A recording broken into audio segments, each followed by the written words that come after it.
महाराज जी अप्रत्यक्ष वाणी हम सभी को प्रदान करें। आपको जिसके उपकार की तस्वीरें यहाँ दे सकते हैं।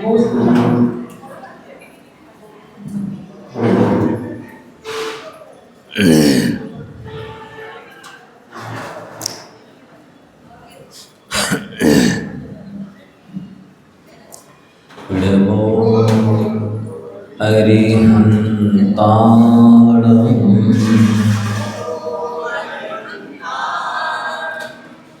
नमो सिद्धाणम् नमो आयरीयाणम् नमो उवज्जायाणम् नमो लोये शव्विषाहुरम् एषो पञ्चनमो यारो सवे पापपणाशरो मङ्गलाणं च शव्वेशिं परमं हवै मङ्गलम्। बोले त्रिकालव्रती नौ देवताओं की, बोले श्री आदिनाथ भगवान की, आचार्य भगवंत गुरुवर श्री विद्याशाह जी महाराज की, परम पूज्य आचार्य भगवंत श्री शवैशाह जी महाराज की, परम पूज्य मुनिवर श्री नितोषाह जी महाराज की। तज्जयति परम ज्योति शमम शमस्तैरनंत पैरेयायै दर्पण तले विशक्ला प्रतिफलति पदार्थ मालिका यत्र।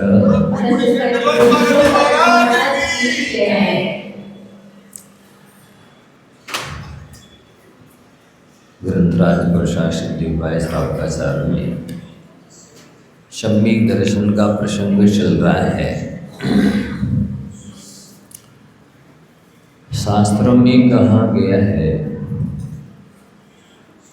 नरत्वेपि पशुयन्ते मिथ्यात्वग्रस्त चेतना, पशुत्वेपि नरायन्ते सम्यक्त व्यक्त चेतना।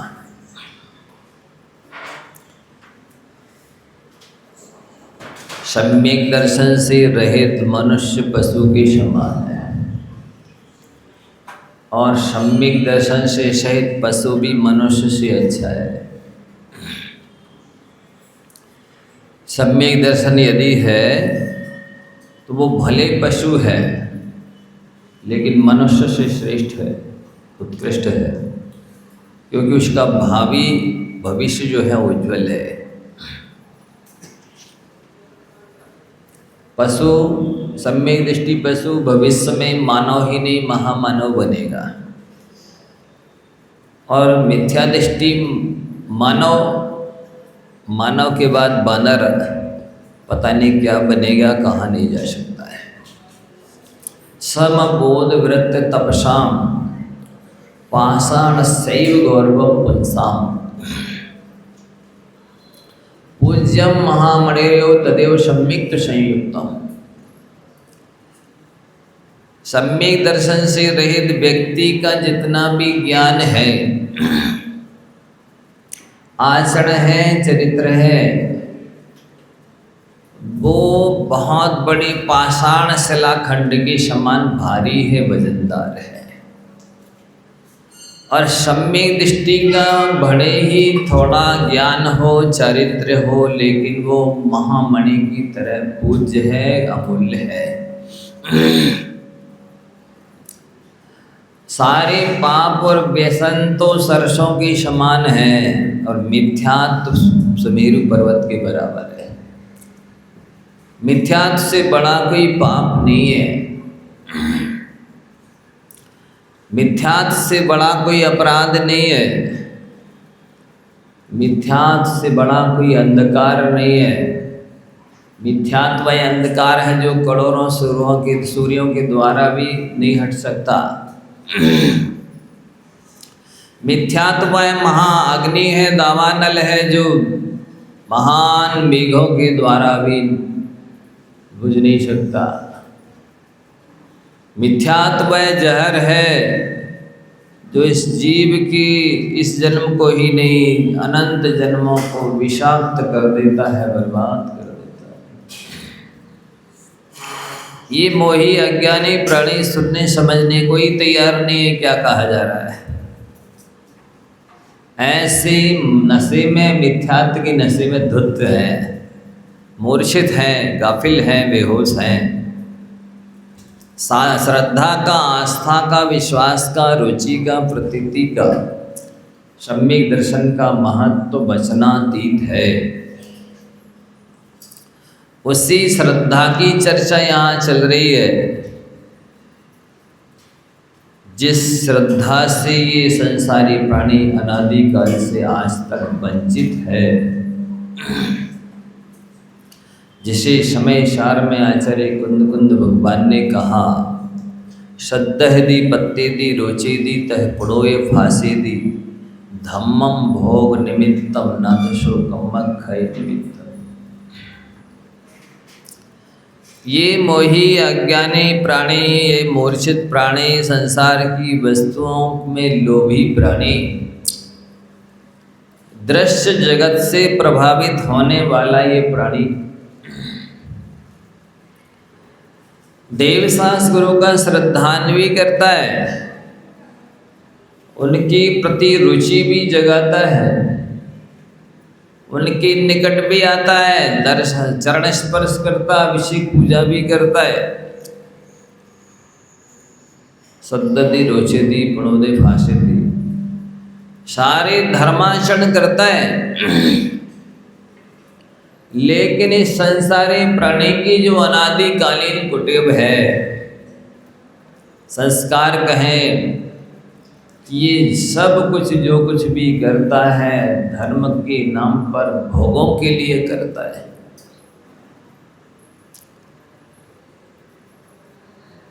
अपत्य विद्योत्तर लोक तृष्णया तपस्विना केचन कर्म कुर्वति, भवान पुनर्जन्म जरा जिहाशया त्रीम प्रवृत्तिम शमिद्विरवराण।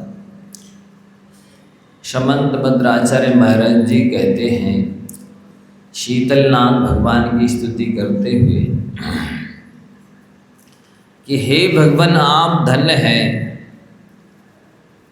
आप बड़भागी हैं, महामना है कि आपने धर्म को धारण किया,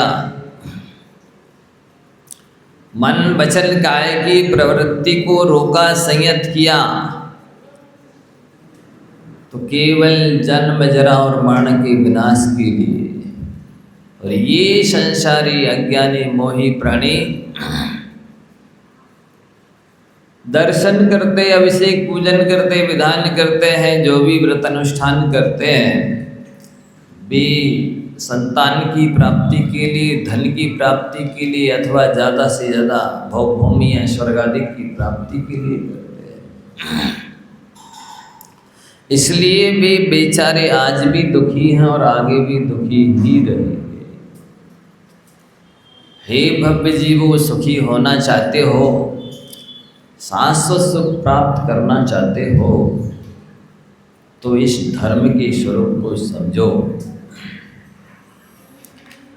धर्म क्या है? कल बताया गया था गाथा नंबर 24 में कि यह जन्मनि व्यवादी यमोदी तक जाना, न्यामोत्र चक्रत्व केशवत्वादीन एकांत बाद दोषित पर शम्या नपी च न काम छेद।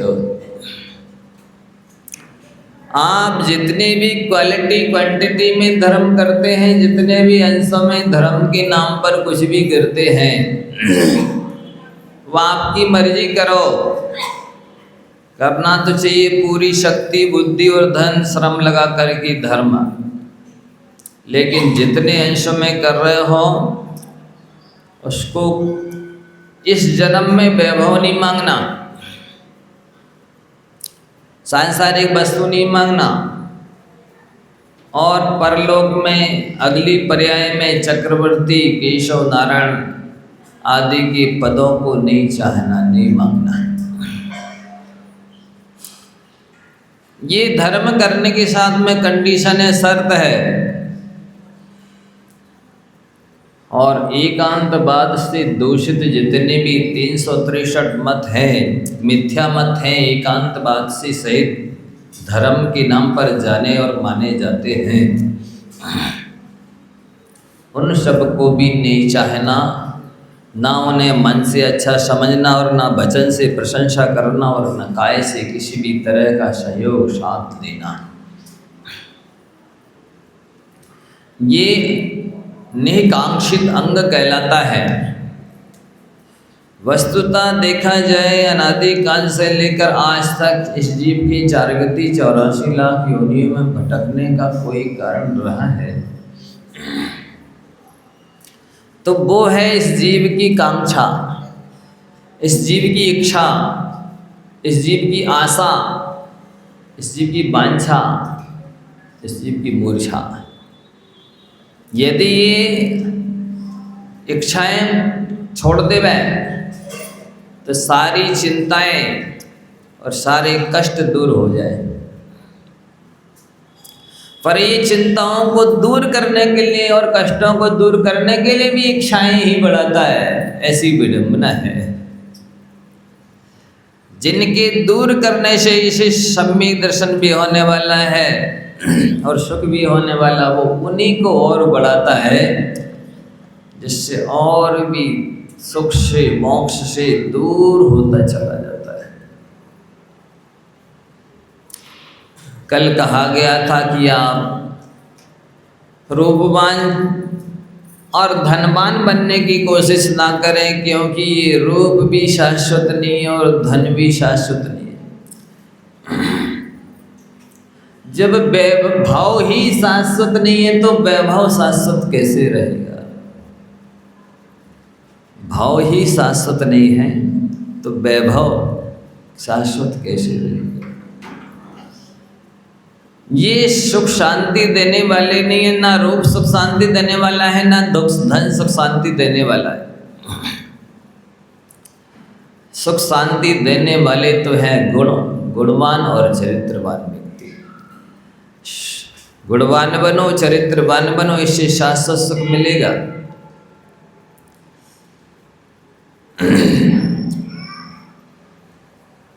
तो आपको कल बताया गया था, समंतभद्र महाराज जी ने कहा, कर्म परवशे शांति दुःखैरन्तरितोदे पाप बीजे सुखी नास्ता श्रद्धा न कांक्षणा क्षमता। जो चीज आप मांगते हैं उसका स्वरूप तो समझ लो, उसकी तासीर, उसका नेचर,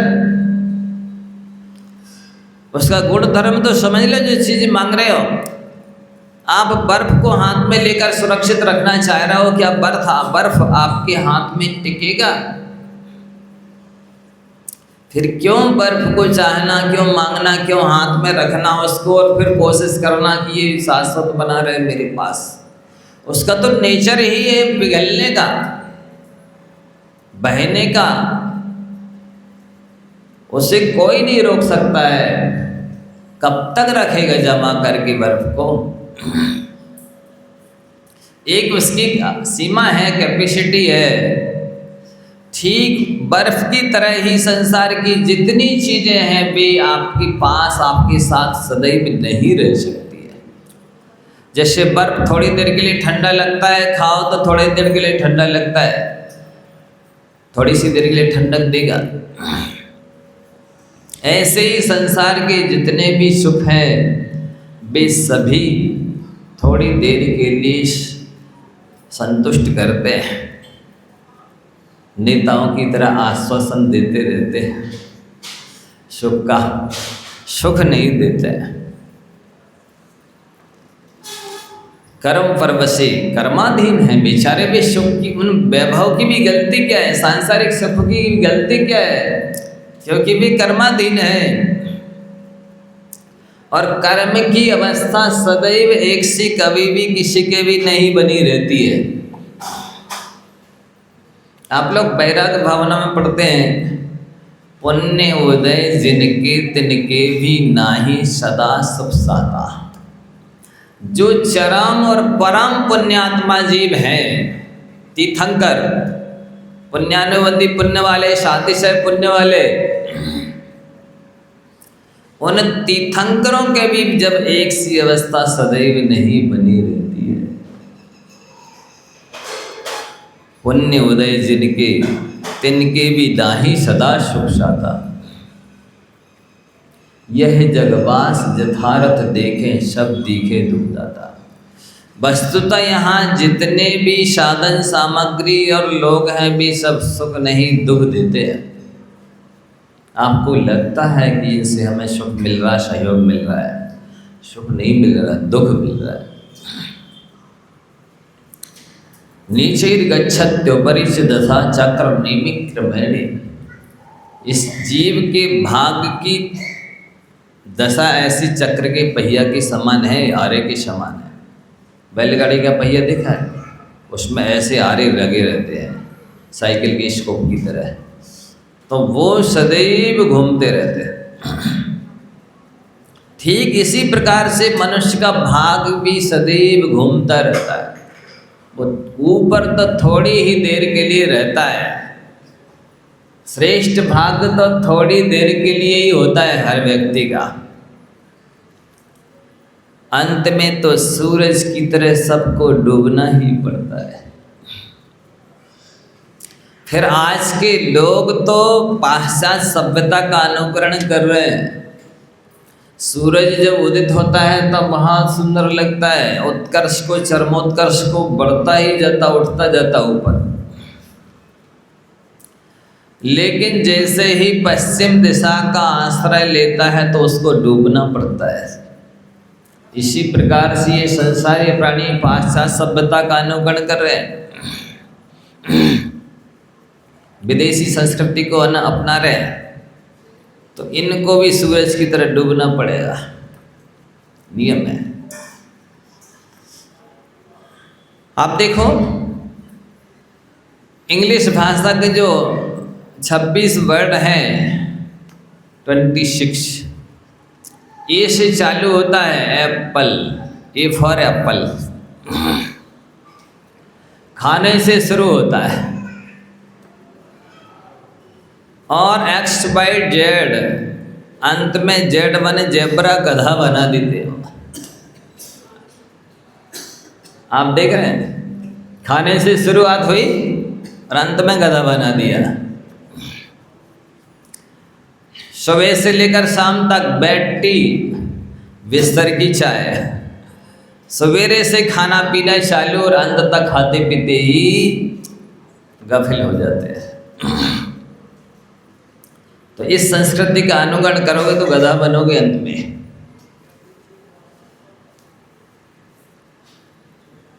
तो कर्म पर बसे शांति दुख अंत सहित है, ये भी पक्का है। कभी भी किसी भी व्यक्ति के जन्म से मरण तक वैभव साथ में नहीं रहते, सब साता फैसिलिटी एक जैसी नहीं रहती है, अंत होता ही है। और दुखों से अंतरित है सांसारिक सुख, बीच बीच में दुख आएंगे, ये पक्का है। एक व्यक्ति ने अपने हाथ में जलेबी पोहा की ट्रे ली नाश्ता करने के लिए, जैसे ही चम्मच में लिया इतने में दौड़ के एक व्यक्ति आया, अरे भाई साहब वो अब भी एक बच्चे का एक्सीडेंट हो गया, आपकी लड़की जैसा लग रहा है, लो खा लो अब जलेबी पोहा। खाओगे?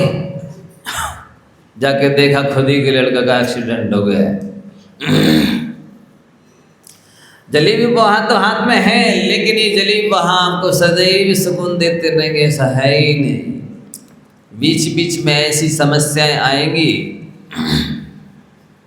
अनेक तरह की दुर्घटनाएं घटेंगी, अशुभ समाचार सुनने को मिलेंगे। ये नियम है। यदि किसी व्यक्ति ने शमशान में घर बनाया है तो निश्चित है कि उसको कभी लड़ैया सियार की आवाज़ सुनाई देगी, तो कभी कुत्तों के भौंकने की आवाज़ सुनाई देगी, तो कभी कौओं की काँव काँव करने की आवाज़ सुनाई देगी, कभी दुर्गंध आएगी तो कभी जलती हुई चिताएं दिखाई देगी, क्योंकि शमशान है। शमशान में तो ये हो गई वहाँ मुर्दे आएंगे, जलेंगे, कभी मरे हुए जीव जंतुओं की हड्डी है, चमड़ा, मांस इत्यादि पड़े हुए होंगे। और पक्षी, सियार, कौवे इत्यादि लड़ेंगे, झगड़ेंगे, चिल्लाएंगे, चर्चा करेंगे, क्योंकि वो शमशान है। इसी शमशान के स्थान पर ये संसार है। यहाँ पर भी शमशान जैसी स्थितियां बनेगी। अनेक तरह की घटनाएं, दुर्घटनाएं, विचित्र घटनाएं सुनाई देगी। अभी भी एक समाचार सुना रहा था, 1 मिनट का व्यक्ति, वो पाकिस्तान का जो भी प्रधान है वो कह रहा था कि दुश्मन से हम जीत नहीं सकते हैं, अभी हमारा कोई सहयोग नहीं कर रहा है, इसलिए अपन सावधान रहो, नहीं तो अपना पाकिस्तान चला जाएगा। दुश्मन अभी भी कह रहा है, वो है नहीं, सक्षम नहीं है, इसलिए वो हार मान रहा है, हार मान नहीं रहा है। तो ये स्थितियां हैं।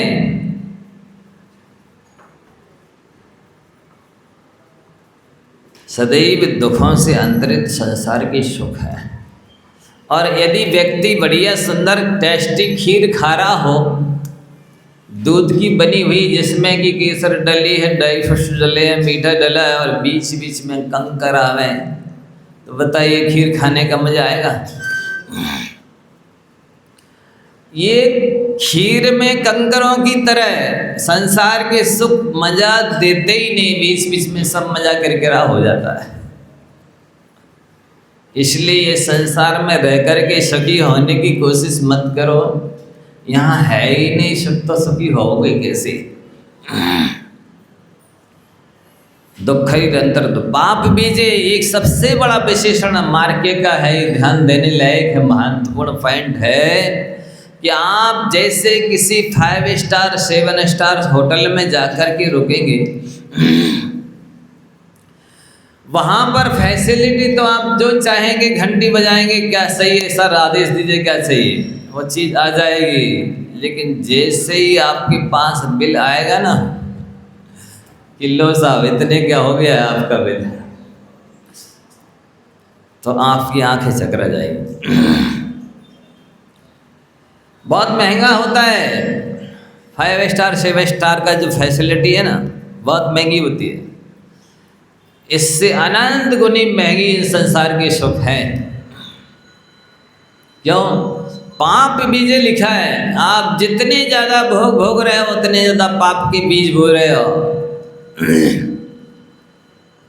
पाप की खेती करोगे तो क्या पुण्य की फसल आएगी? पाप की खेती करने पर पुण्य की फसल नहीं आती है बंदो। पेड़ बबूल लगा के भैया आम कहाँ से पाऊँ? तो आप जो भी स्पर्शन इंद्रिय के द्वारा सुख भोग रहे हैं, पंखे का, कूलर का, एसी का, और जो भी है, या 8 प्रकार के स्पर्श हैं, हल्का भारी रूखा चिकना ठंडा गरम कड़ा नरम, वो सब पाप का बीज बो रहे हैं। रसना के द्वारा खट्टा मीठा कड़वा कसाला जो भी चख रहे हैं, पाप का बीज बो रहे हैं।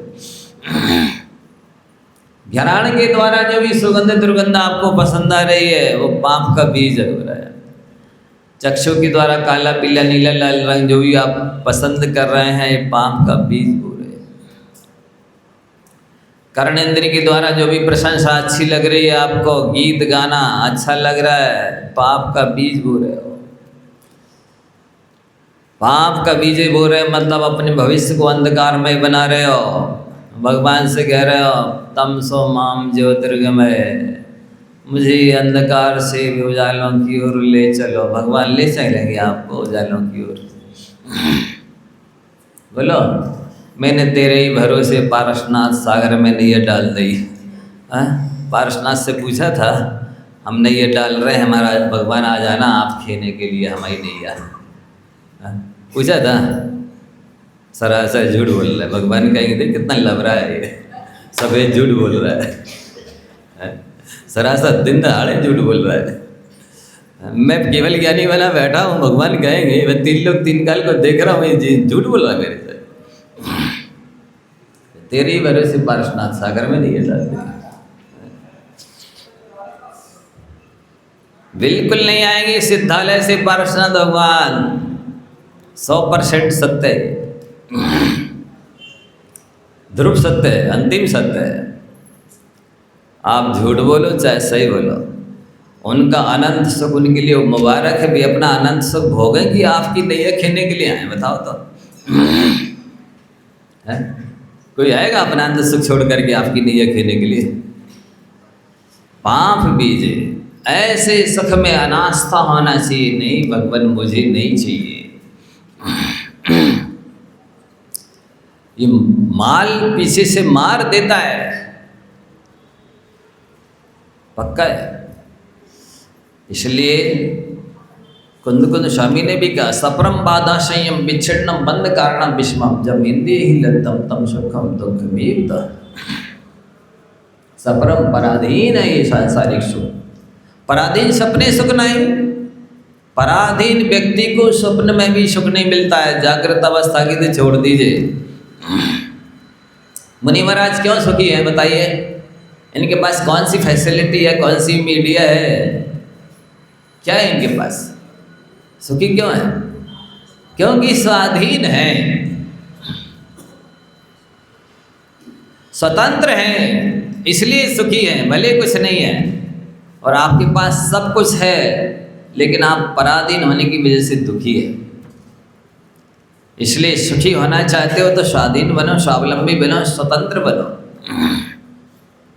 आप जितनी आवश्यकताएं बढ़ाएंगे उतने पराधीन होते चले जाएंगे, उतने ज़्यादा दुखी होते चले जाएंगे। ये भ्रम संसारी प्राणी का मिट्टी नहीं रहे। वो ये समझ रहे हम जितनी ज़्यादा फैसिलिटी जोड़ लेंगे उतनी ज़्यादा सुखी हो जाएंगे। महलों में रहने की आकांक्षा रखने वाले संसारी प्राणी आजीवन कारावास भोगते हैं। एक एक शब्द सुन रहे हो क्या कहा जा रहा है? कोठी बंगला में रहने की जो आपकी इच्छा है, ख्वाहिश है, महल मकान में रहने की जो आपकी अंतिम इच्छा है, ये आपको आजीवन कारावास दे रही है इच्छा आपको। कैसा कारावास? कारावास दो तरह की होती है। एक में हथकड़ी बेड़ी डली होती है, एक में हथकड़ी बेड़ी नहीं होती है, पर पराधीनता होती है, बंधन होता है। तो आपके हाथ पैरों में हथकड़ी बेड़ी तो नहीं डली है, लेकिन ये जो महल मकान में रहने की इच्छा है ये पराधीन बनाती है उसको। जैसे गाय है, भले जंगल में चले गई सैकड़ों किलोमीटर दूर चरने के लिए, लेकिन शाम को वो पना उसी स्थान पर बंधने के लिए आ जाती है। किसने बुलाया उसको, किसने बांधा? उसका जो उस बछड़े के प्रति ममत्व है, उसने उसे बुलाया और पुनः बंधन में बांधने के लिए मजबूर किया।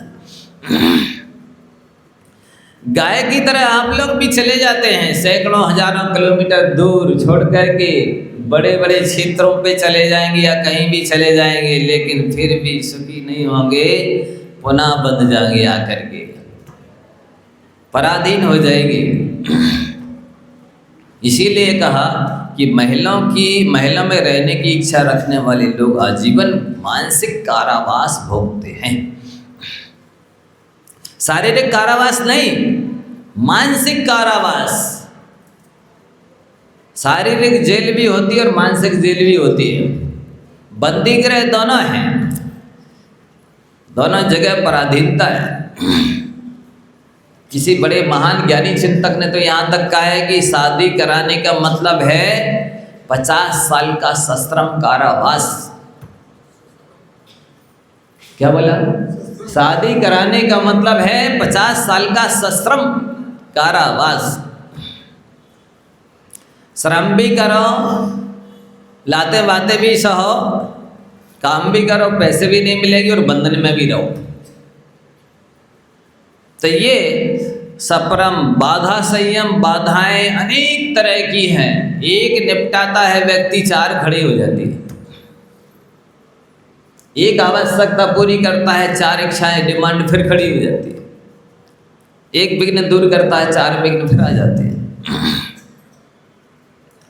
किसी ने एक भजन भी बनाया, 3 बार भोजन भजन 1 बार, उसमें भी आती है झंझट 1000। सुनाते रहते लोग, हम सुनते रहते कि देख कैसे झंझट में पड़े, सुनाते भी जा रहे हैं, उस तोते की तरह शिकारी जंगल में आता है, दाने का लोभ दिखाता है, जाल में फंसना नहीं चाहिए। और वे बढ़ते भी जा रहे और जाल में फंस गए, और फिर भी फंसे फंसे भी गा रहे, शिकारी जंगल में आता है, दाने का लोभ दिखाता है, जाल में फंसना नहीं चाहिए। उस तोते की तरह, कबूतर की तरह है बेचारे हैं संसारी प्राणियों की दशा। 3 बार भोजन भजन 1 बार, उसमें भी आती है झंझट 1000। फिर भी झंझट में पड़ते चले जा रहे। बाधा संयम, विच्छिन्नम और विच्छित्ति तो होगी।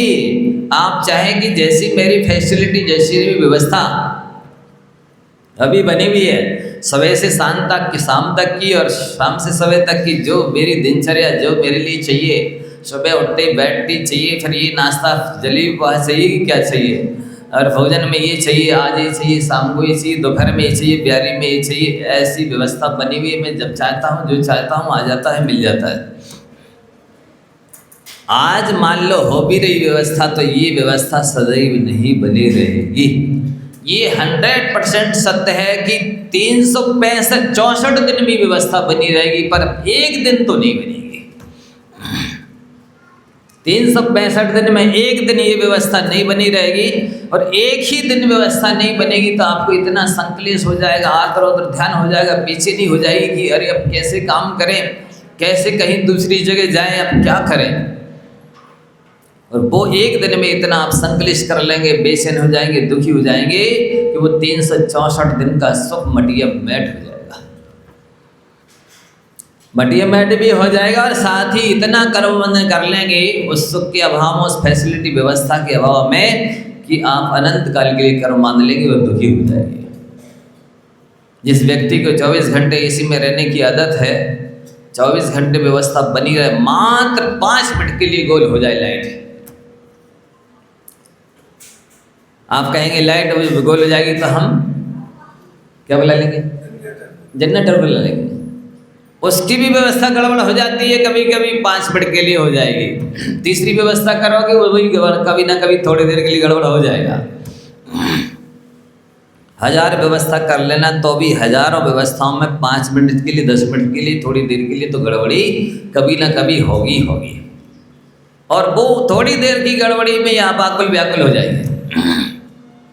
10 नौकर लगा लीजिए आप, बर्तन मांजने वाले अलग, कपड़े धोने वाले अलग, झाड़ू पोछा वाले अलग, भोजन बनाने वाले अलग, चाय नाश्ता पानी, टोटल A to Z नौकर लगा लीजिए। लेकिन नौकरों का भी शरीर है, उनके शरीर कर्म लगे हुए हैं, परिवार लगा हुआ है।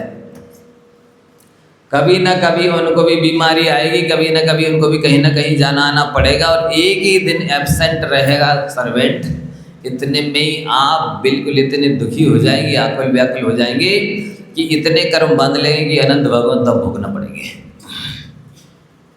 5 मिनट के लिए भी आप सप्तम नरक में पहुंच जाएंगे, ऐसी वेदना भोग लेंगे, क्योंकि आपको तो सुख सुविधा में रहने की आदत है ना। कभी आप बिना उसके रह ही नहीं सकते हैं, तो 5 मिनट में ही 7वें नरक का कष्ट अनुभव करने लगेंगे।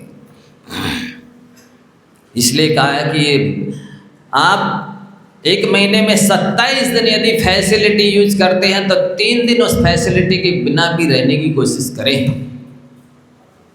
चाहे 4 व्हीलर हो, चाहे 2 व्हीलर हो, चाहे जूते चप्पल हो, 3 दिन आप बिना 4 व्हीलर के चाहिए, 3 दिन आप बिना 2 व्हीलर के चलिए, 3 दिन आप बिना जूते चप्पल के चलिए, जिससे कि कभी 4 व्हीलर 2 व्हीलर जूते चप्पल नहीं मिले, तब भी आपकी गति रुके नहीं, यात्रा रुके नहीं, काम रुके नहीं।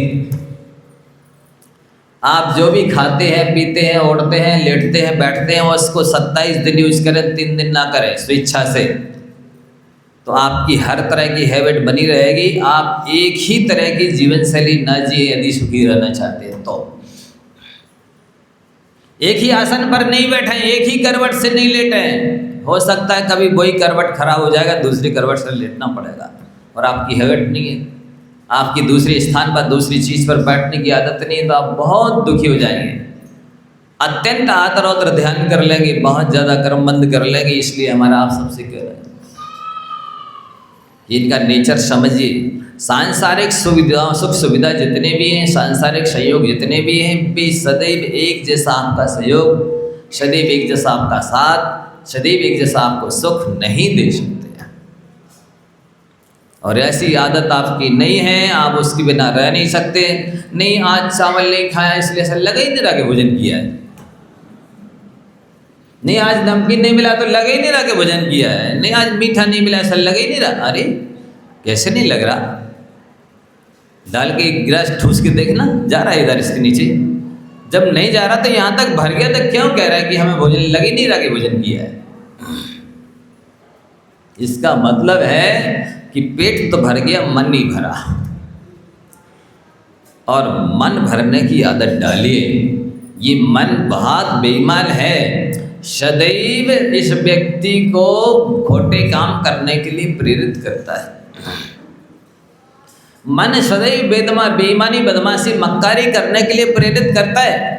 और जैसे ही आप अच्छा काम करना चाहेंगे तो वो सदैव आलस करेगा, प्रमाद करेगा, टाल मटोल करेगा, बिगाड़ टालेगा कि चलो बाद में कर लेंगे, अब इतनी बहुत है, ठीक है ऐसे ही कर लेते हैं, यहीं से कर लेते हैं, लेटे बैठे बैठे कर लेते हैं, लेटे लेटे कर लेते हैं, इस टाइप से करेगा ये मन।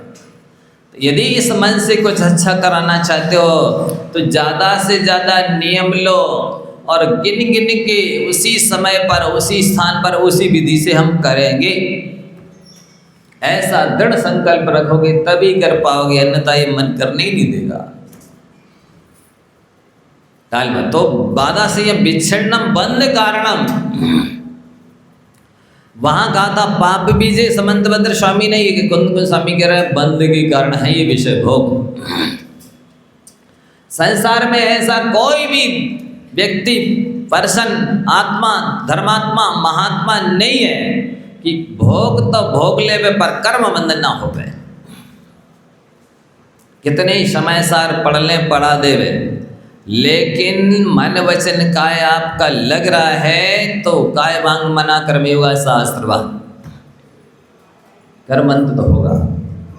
इसलिए कर्मबंध से बचने के लिए तो आपको विषयों से ही बचना होगा, सांसारिक सुविधाओं से बचना होगा। आप बहुत कम से कम सुख सुविधाएं यूज करें। जितनी कम फैसिलिटी यूज करेंगे उतने ज़्यादा सुखी रहेंगे, उतने ज़्यादा स्वावलंबी बनेंगे, उतने ज़्यादा स्वाधीन रहेंगे, उतने ज़्यादा स्वतंत्र रहेंगे। और भविष्य में भी ऐसी आदत डालोगे कि देखो, अनासक्त किसे कहते हैं? किसी भी व्यक्ति और वस्तु के अभाव में बेचैनी ना हो, आकुलता ना हो, कोई काम रुके नहीं कि अरे वो नहीं है अब तो काम हो ही नहीं सकता। आचार्य को बोलते हैं अनासक्त महायोगी। मैं कहता हूँ आप भी अनासक्त महाग्रस्त बन सकते हैं। बस ये आदत डालना कि किसी भी व्यक्ति और वस्तु के अभाव में कोई भी काम न रुके, कमी ना खले, सोनापन न लगे, अधूरापन न लगे कि अरे वो नहीं है यार इसलिए अच्छा नहीं लग रहा, वो नहीं इसलिए ये काम नहीं हो सकता। नहीं, जो भी है जैसा भी है वैसे ही में मस्त रहना सीख जाए, सुखी रहना सीख जाए, फिर आपको कौन दुखी करेगा? जब हम हर परिस्थिति, जो व्यक्ति हर परिस्थिति में सुखी रह सकता है, हर परिस्थिति में को वेलकम कर सकता है, स्वागत कर सकता है, उसे कौन दुखी कर सकता है? अकिंचनस्य दान्तस्य शान्तस्य समचित्त सदा संतुष्ट मनसा सर्वा सुख मया दिशा। उसके लिए सारी दसों दिशाएं सुखदायी होती है। किसके लिए? कहा अकिंचन, जिसके पास कुछ भी नहीं है। नास्तिक किंचना यशसा या यस्मिन सा अकिंचना, जिसके पास कुछ भी नहीं होता उसको अकिंचन कहते हैं। दूसरा विशेषण दिया दान्तस्य, जितने अपनी इंद्रियों को वश में कर लिया है। शान्तस्य, बिल्कुल हर स्थिति में शांत रह सकता है। समचित्तता, बिल्कुल तुल्य मन रह सकता है, बैलेंस बना के रख सकता है। एक दिन मैंने कहा था कि क्रेन का बैलेंस बनाना सरल है, ट्रेन का बैलेंस बनाना सरल है, प्लेन का बैलेंस बनाना सरल है, लेकिन ब्रेन बैलेंस बनाना कठिन है। मानसिक संतुलन बनाना सबसे कठिन है व्यक्ति का। ये हर स्थिति में तटस्थ रह जाए, मध्यस्थ रह जाए, सम रह जाए। तो समचित सा सवास अकिंचनस्य दान्तस्य शान्तस्य समचित। और सदा संतुष्ट मनसा, जो व्यक्ति हर स्थिति में संतुष्ट रह सकता है उसके लिए दसों दिशाएं सुखदायी होती है। एक व्यक्ति ने किसी से पूछा कितने बज गए, उसने कहा एक डंडा मारा, बोला एक। जिसको डंडा मारा वो प्रसन्न हुआ। अरे बोले उसने तुम्हें डंडा मार दिया फिर भी तुम प्रसन्न हो रहे। बोले भाई यदि मैं 12 बजे पूछता तो ये 12 डंडे मारता, कम से एक ही तो मारा है कम से कम। ऐसी सकारात्मक सोच जो रख सकता है, ऐसी सकारात्मक विचारधारा जो रख सकता है उसे कौन दुखी कर सकता है। डंडा लगने के बाद भी वो प्रसन्नता व्यक्त कर सकता है जो सकारात्मक सोच रखता है। और सदैव गुणों की ओर दृष्टि जिसकी रहती है उसका तो समय खराब कभी होता ही नहीं।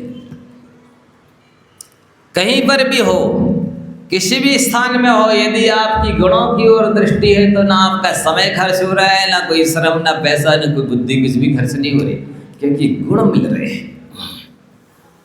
अमूल्य तो गुण है, प्राप्त करने लायक तो गुण है, सुखी करने वाले तो गुण है, स्वर्ग मोक्ष भेजने वाले तो गुण है। गुण नहीं गुण है। हाँ, तो ये कहा जा रहा है यहाँ पर कि आप निष्कांक्षित अंग के धारी बन जाइए। कुछ भी मत मांगिए, और मांगनी है तो पड़ोसी के लिए मांगिए, आपको अपने लिए मांगने की कभी कुछ भी आवश्यकता नहीं पड़ेगी। और अच्छा उपाय बता देते हैं, अपने शत्रु के लिए मांगो यदि कुछ मांगना, तो और जल्दी आप अनंत सुख के धनी बन जाओगे। ये नियम है। महापुरुष दूसरों का सम्मान करते हुए स्वयं सम्मानी बन जाते हैं। महापुरुष दूसरों का सहयोग करते हुए स्वयं अपने लिए सहयोग प्राप्त कर लेते। महापुरुष दूसरों की प्रशंसा करके खुद प्रशंसनीय बन जाते। महापुरुष भगवान से दूसरों के लिए मांग करके खुद माला माल हो जाते। ये धर्म का ऐसा स्वरूप है विचित्र। आप अपने लिए अनादिकाल से मांग रहे हो, लेकिन फिर भी दरिद्र के दरिद्र बने, भिखारी के भिखारी बने, दुखी के दुखी बने। काश दूसरे के लिए मांगना शुरू कर देते तो आज तक सुखी हो जाते। ऐसा है धर्म का स्वरूप। दोपहर की कक्षा में बताया था कि धर्म की शुरुआत वहां से होती है जब आप किसी का प्रत्युपकार कर रहे होते हैं तो धर्म नहीं कर रहे होते हैं, वो तो कर्जा चुका रहे होते हैं, क्योंकि उससे पहले ही उपकार ले चुके हैं, सहयोग ले चुके हैं। अब प्रत्युपकार कर रहे हैं तो कर्जा नहीं चुका रहे, धर्म नहीं कर रहे, कर्जा चुका रहे। और यदि किसी का सहयोग कर रहे हैं और बदले में कोई अपेक्षा रखते हैं कि ये भी मेरे काम आएगा, तो यहाँ भी धर्म नहीं कर रहे हैं, तो आप व्यापार कर रहे हैं, उधारी दे रहे हैं, बाद में आपको फिर चाहिए उससे कई गुना। इन दोनों बातों से ऊपर उठ जाइए। ना प्रत्युपकार कर रहे हो और ना प्रत्युपकार की इच्छा से किसी का सहयोग कर रहे हो, और फिर कर रहे हो कुछ, तब आप समझना कि मैं धर्म कर रहा हूँ। अभी तो लोग कर्तव्य ही नहीं कर पा रहे, उपकार ही नहीं चुका पा रहे, फिर धर्म कहाँ से करेंगे। दुख निरंतर तो पाप भी सुखी नास्ता बंद कारणम विष्णु जब इंद्रिय ही लब्धम तम सुखम दुखमेव तहा। और आचार्य भगवंत कह रहे हैं आपको जो सुख प्रतीत हो रहा है,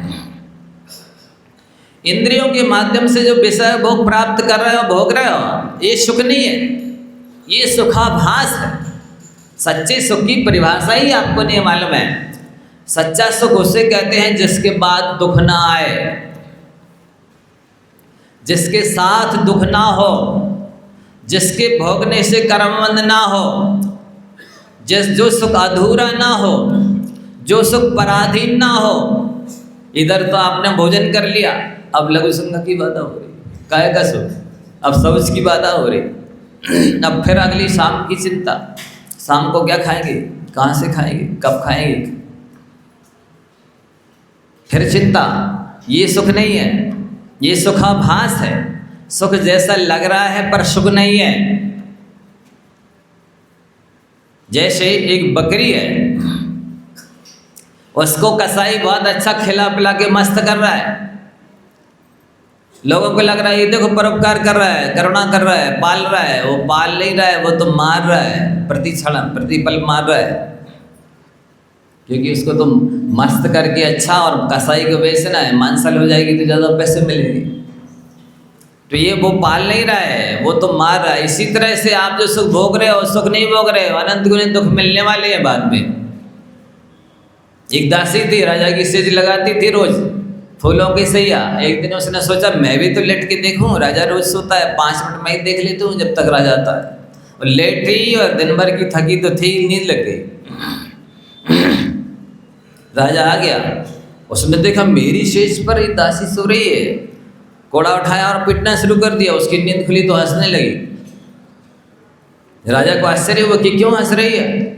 बोले मैं इसलिए हंस रही हूँ कि मैं थोड़ी देर के लिए फूलों की सैया पर लेटी तो मुझे इतनी पिटाई हो रही है। आप तो रोज सोते हैं, रात भर सोते हैं, आपको कितनी पिटाई होगी, इसलिए मुझे हंसी आ रही है। तो इसी तरह जैसे वो कह रही है कि आपको कितनी पिटाई होगी, तो आप भी जो डल्लफ के गद्दे और मखमल के गद्दे, डल्लफ के गद्दे पर खाना और मखमल के गद्दे पर सोना जब अच्छा लग रहा है ना, बहुत महंगा पड़ेगा ये। वैसे ही दासी की तरह पिटाई होगी। यदि पाप करने के लिए कमर कस रखी है तो पाप का फल भोगने के लिए भी कमर कस के तैयार रहना। जावाड़ी के ज्ञान दे सूझे होगा।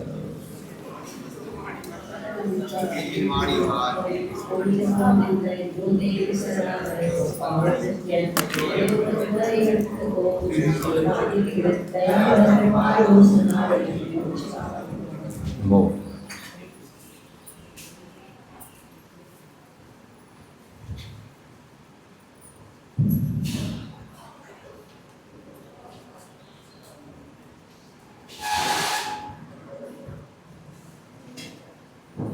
द्वासा जी मणि माता की जय। आचार्य गुरु श्री विद्यासागर जी महाराज की जय।